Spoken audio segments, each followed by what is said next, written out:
Bonjour à tous, avec l'aide de Dieu, le Hayom Yom du 10 Tammuz. Tout d'abord, le Rabbi nous dit il faut étudier le Chumash du jour, le Tilim du jour, le Tanya du jour.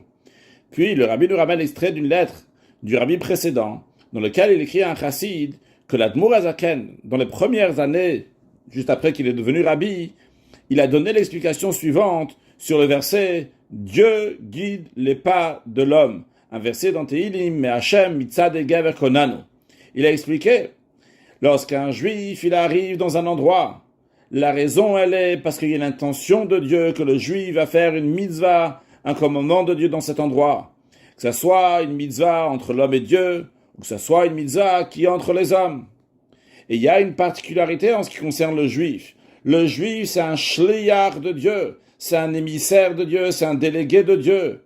Et un délégué, n'importe quel endroit où il se trouve, il a la force de celui qui le délègue. En d'autres mots, le juif, il a la force de Dieu partout où il est.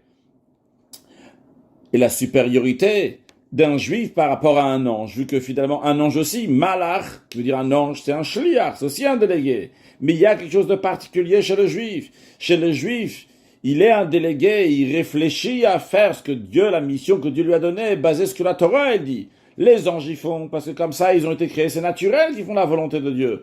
Mais le juif, il fait ça basé sur la Torah, d'où il y a une particularité, une supériorité dans le comportement du juif, basé sur la Torah et les mitzvot, que dans ces cas-là, il y a une force encore plus particulière du Meshaléach, d'Akadosh Baruch Hu de Dieu, vu que c'est basé sur Torah, mitzvot. Donc on a des forces exceptionnelles du Meshaléach de Dieu, à nous de les concrétiser, de l'amener dans la vie dans tous les jours, et amener Mashiach now, un excellent Yom.